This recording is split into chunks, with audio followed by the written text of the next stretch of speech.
èmi ìyá Mohbad Promise Ọládiméjì Emmanuel Ayọ̀bámi. Mi ò kú o, mo wà láyé. Several days after Mohbad's untimely death, his biological mother has surfaced, frantically seeking help and giving insight on the harrowing circumstances her son endured. The devastated mother vehemently rejected the erroneous allegations of her own death in a viral video that has captivated the masses, noting that she had no idea what he went through in his final days. Mohbad's mother then unleashed a stream of curses on anyone directly or indirectly tied to her son's sad death, all while revealing the agony he faced from the minute he became involved with Naira Marley. With raw emotion, she disclosed details how the late singer was falsely accused of a crime, and she was helpless because she was not given the grace to speak. Echoing Mohbad's own account of ingesting an unidentified substance in a glass of water, his mother has tirelessly been in pursuit of answers since that fateful day. In her heart, rending plea, she beseeched fellow Nigerians to come to her aid during this dark and trying time. Watch her speak below. Èmi ìyá Mohbad Promise Ọládiméjì Emmanuel Ayọ̀bámi. Mi ò kú o, mo wà láyé. Ṣùgbọ́n ta ló gbàdúrà ẹ̀ kí ni ọmọ kó jó kó wá máa sọ̀rọ̀. Gbogbo nǹkan tó ń ṣẹlẹ̀ pátápátá kò sí nǹkan kan tí mo mọ̀ o. Ṣùgbọ́n mo mọ̀ yí pé ẹni tó bá pa ọmọ mi ikú ẹ̀ ò sí ọwọ́ Ọlọ́run wá. Ènìyàn ló pa ọmọ mi. Ẹni tó bá pa ọmọ mi inú ilé ẹ̀ máa gbóná. Ogun máa jà á, ọ̀fọ̀ máa ṣẹ́, ògo ọmọ wọn nínú ìdílé wọn bó ṣe máa wọ mí nìyẹn o. Àtẹni tó pa àtọmọ ẹ̀ torí wọ́n dá mi lóró. Mi ò kú, mo wà láyé o, ṣùgbọ́n kò lẹ́tọ̀ọ́ kí n máa sọ̀rọ̀. Kí ni mo fẹ́ sọ nípa ọmọ mi? Kí ni mo fẹ́ sọ? Ṣùgbọ́n mo mọ̀ kọ́kọ́ tí mo fẹ́ sọ pé láti ayé náírà ni mo ti mọ̀. Ọmọ mi ò ní ìsinmi o. Ọkàn ọmọ mi ò balẹ̀. Gbogbo ìgbà tí wọ́n parọ́ oríṣiríṣi mọ́ mi ò lè sọ̀rọ̀ torí wọ́n fún mi lágbára láti sọ̀rọ̀. Mo béèrè lọ́wọ́ ọmọ mi pé kí ló ṣẹlẹ̀. Mo sì pe ọmọ mi ní àárọ̀. Ó fún mi lówó pé kí n lọ sí hospital. Hospital yẹn ni mo ti pè é. Lóní mọ́mì nǹkan máa ń ṣẹlẹ̀.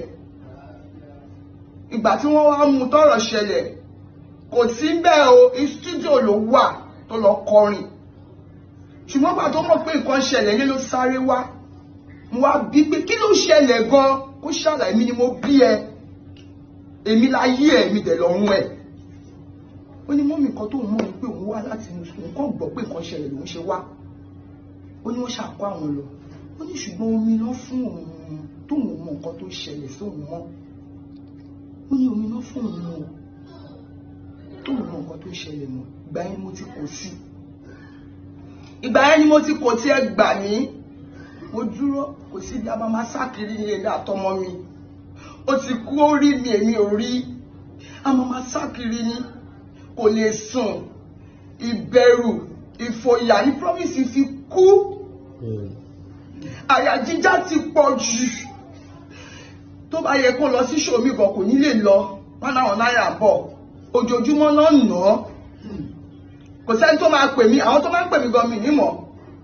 Wọ́n kàn ní ọmọ mi o, wípé Mohbad o, èmi gan mi ò ní sinmi o, títí tí Promise fi kú. Ìbẹ̀rù, ìfòyà ni mo wà kó tó kú yìí.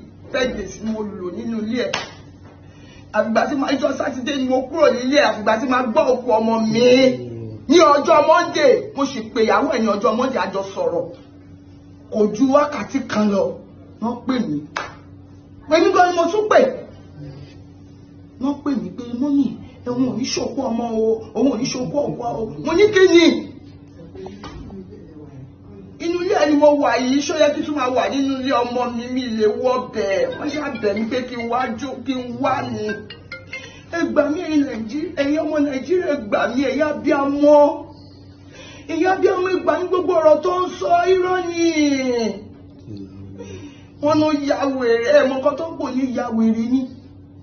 Promise ya wèrè ó ṣèyàwó mo ṣèyàwó fún ó bímọ ìyẹn èèyàn ẹ bẹ̀rù Ọlọ́run bòrò kó ọ̀run ọmọ mi ò ya wèrè o. tó bá sọ pé ọmọ mi ya wèrè ẹ̀jẹ̀ àwọn tó sọ pé ya wèrè ẹ bá mi pè wọ́n hospital wo ni wọ́n lọ tó sọ pé ya wèrè.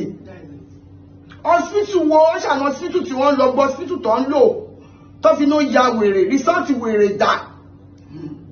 Ẹjọ́ ẹ gbà mí o ọmọ Nàìjíríà abiyamọ ọ̀run àtàbíamọ ayé ẹ gbà mí mi ò kú o ṣùgbọ́n mi mọ nǹkan tí mo fẹ́ ṣe o ó fọmọ sílẹ̀ o ó fìyàwó sílẹ̀ àdúrà wa ń bẹ ẹ̀gbọ́n ẹ̀ wa ń bẹ èmi náà wa ń bẹ mi ò kú ẹ gbà mí mi ìríyàwó mi ìrí ọmọ ẹ ṣàánú mi. Ẹ wá bí abiyamọ ṣe ń ṣe ẹ gbà mí ẹ ṣàánú mi àṣàyè náírà ni mo ti mọ̀ pé Promise ti ní wàhálà ọmọ mi ò gbádùn ara ẹ̀ ìyẹn parọ́ fún mi o ó ti kú báyìí kò sẹ́ni tó rèmi àti yín ṣùgbọ́n Ọlọ́run wo gbogbo wa tó dá èmi àti yín ibi tí Promise ń lọ mò ń lọ síbẹ̀ o gbogbo wa pátápátá là ń lọ síbẹ̀. Ẹ jẹ́ ká bẹ̀rù o gbogbo ẹ̀yin tẹ́ ń sọ̀rọ̀ ẹ bẹ̀rù Ọlọ́run kẹ̀dẹ̀ bẹ̀rù òkú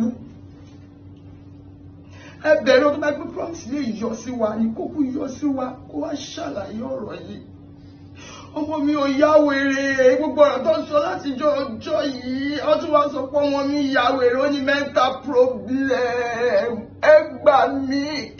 Ayé náírà mi mẹ́rin tó jẹ́ náírà ìgbà tí mo rí Promise ni mo ṣẹ̀ṣẹ̀ mẹ́rin tó jẹ́ náírà ẹ gbà mí o wọ́n ti finá ọmọ jó mi o wọ́n ti kọ́ mi lẹ́yìn ọkọ ẹ̀yin ọmọ ológo ẹ gbà mí ẹ̀yin ìyá tẹ́ dánmọ ológo ẹ gbà mí ẹ̀wọ̀n kan tó fọmọ ológo mi ṣe orí ò fọ́ o ẹ̀dọ̀ òtún o orí ò fọ́ ẹ̀dọ̀ òtún kò sí nǹkan kan tó ṣe tó fi lọ sí ṣó Ìkòròdú náà dẹ̀ ló ti lọ ṣe ṣó ẹ gbà mí mi ò ní agbára àwọn olùfẹ́ gbèjà mi. Stishitigas Media earlier reported that the late singer's sister-in-law revealed a major battle he fought after his ordeal with the Endali. In an interview with media personality Daddy Freeze, the woman revealed that the late singer suffered from memory loss and advised him to get checked at the psychiatric hospital in Abeokuta, Ogun State. Mohbad's wife's sister said he was reluctant to go to the facility because he did not want Nigerians to see him there and jump into conclusions. What do you think? Kindly drop your comments below.